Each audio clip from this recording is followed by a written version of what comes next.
One seed was something that I just think gives credit to our program. It establishes us as one of the very best teams in America. And so it's just a credit to our recognition, which I'm very happy about. But it's just a number, right? We got to the championship game with a number 2 seed last year, so we know number 1 seeds don't guarantee anything. It's been the first time since 1992. So, I mean, it is, you've done a million things here, but this one was one that, okay, you slayed another dragon. Yeah, I don't know, like right now I'm just kind of looking at like this week, and I try to break this tournament into week segments, like these 2 games this week and then the next 2, you just try to break it down like that, because if you look at the overall picture, I think it can be overwhelming, to look at all those teams. But now we have a path and we know what it's going to take.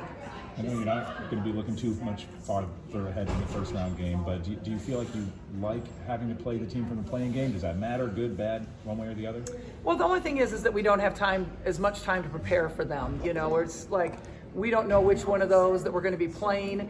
Obviously, it's kind of a flip of the coin, and so you can't spend all your time investing in one team like you would if you knew exactly who you were playing. So that's the only thing. What do you know about West Virginia and Princeton? Have you crossed any paths watching any other film? I don't know much about either one of them, and so I'm going to be excited to get down there and start watching some film. There are a lot of familiar names in this bracket. What were you thinking when you saw? I was a bit surprised by the Kansas State, just because I've always heard that they don't like you to play against somebody so early that you've already played, and we played them twice already this year. So I was a little bit surprised by that one, but definitely a lot of familiar faces with Colorado in there, and LSU, right? It's in that same one. So a lot of familiar faces, but I think that's okay. That's not a bad thing. Including Drake. Including Drake, that's right. Very that's familiar right. program for you and Jane, especially. Yeah. When you look, what went on this last week? How much time did you give them away? Was there a spring break? Yeah, it was their spring break, and I gave them quite a bit of time off. I just feel like we were exhausted after last week. We played 3 games in less than 48 hours time. Unheard of. Unsafe, really, in my opinion. They were exhausted. Our staff was exhausted. We took Monday, Tuesday off.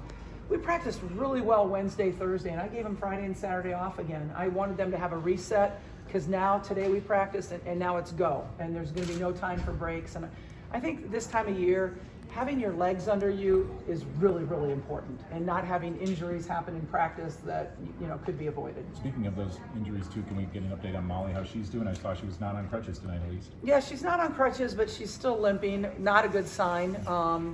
I was hoping she'd be further along by now than she is. I'm not saying that she will or won't play this weekend. I don't know, but it's not as good as I was hoping it would be by now. You talked about playing back to back to back like that in this tournament. How much does that kind of help, though, going into the NCAA tournament, where you said it's just go until the season's over? Yeah, now it is, and that's again why I kind of gave them that time off, is because now there are no more breaks. It is go. And so, going into this tournament, I feel like we are prepared as we could be prepared. Playing in that Florida tournament where we played 3 games in 3 days, playing in the Big Ten tournament 3 games in 3 days.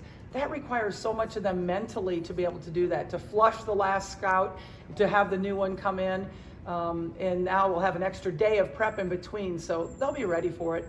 I think the thing I feel like we're more prepared for is atmospheres. Like, I feel like every game that we've played in this year has been that NCAA atmosphere. It's been an unbelievable crowd. We've had our names circled on everybody's schedule. And so I think that we're prepared just because of what we've went through throughout the year, not just during the Big Ten tournament.